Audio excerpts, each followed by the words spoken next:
بسم اللہ الرحمن الرحیم۔ آج کل جو بلوچستان میں جس طرح آپ نے کہا جو رسا کشی چل رہا ہے، یہ جب الیکشن کا سیزن ہوتا ہے رسا کشی شروع ہو جاتا ہے۔ اور جیسے پچھلے اتوار میں ایک باپ پارٹی بنایا گیا، اس کے ذریعے سے بلوچستان کو 5 سال تب کی لوٹا گیا۔ بلوچستان کے ہر سیکٹر کا تقریباً 750 ارب روپے، ایجوکیشن کا مد میں، ہیلتھ کا مد میں، اسپورٹس کا مد میں، ایگریکلچر، لائف سٹاک اور شعبہ اسپورٹس کا مد میں، تو یہ پیسے سارے کرپشن کے نظر ہوئے ہیں۔ اور اسی طرح باقی جو دوسرا کے جو ایم پیوں کو الگ سے پی ایس ڈی پی ملتا ہے، وہ بھی کو صرف نالی، ٹف ٹرائل اور چھوٹے اسکیموں کے محدود اسکیموں کے ان کو وہاں سے کمیشن ملتا ہے۔ تو بلوچستان میں تو سیاست نہیں ہے، بلوچستان میں تو پچھلے اتوار میں تقریباً ایک دکانداری چل رہا ہے۔ تو اب جب دوبارہ الیکشن کا سیزن آیا تو وہی جو باپ پارٹی بنانے والوں میں انہوں نے ابھی سب کو ٹرانسفر کر کے مسلم لیگ میں لایا۔ تو ہم سمجھتے ہیں کہ اگر اسی طرح دوبارہ یہی الیکشن اسی طریقے سے ہوگا تو بلوچستان اسی طرح بیکورڈ رہے گا، اسی طرح درپتر رہے گا اور بلوچستان کے عوام کو کوئی سہولت نہیں مل سکتا۔ تو بدقسمتی سے جب وہ الیکشن کے بعد انہوں نے وہ کردار ادا نہیں کر سکے جو بلوچستان کے لیے کرنا چاہیے تھا،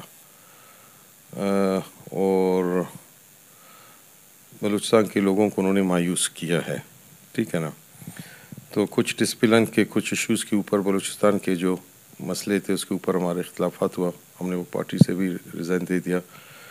فی الحال ایسا سچ کچھ پارٹی میں نہیں ہے۔ ابھی مسلم لیگ نون نے ہمیں دعوت دیا ہے، ہمارے دوستوں کا مشاورت جاری ہے، کیونکہ بلوچستان کے ایشوز پاکستان کے دوسرے صوبے سے 100% ڈفرینٹ ایشوز ہے۔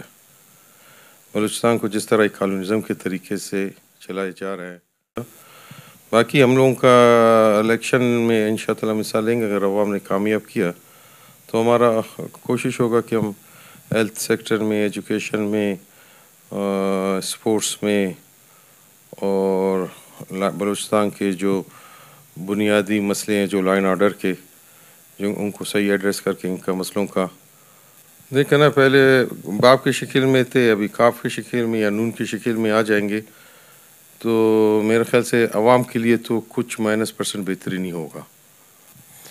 اصل میں بدقسمتی سے بلوچستان کے جو بڑے بڑے پروجیکٹس ہیں یا کوئٹہ جیسے، کوئٹہ کو تو آج تک کسی نے ہون بھی نہیں کیا ہے، ٹھیک ہے نا۔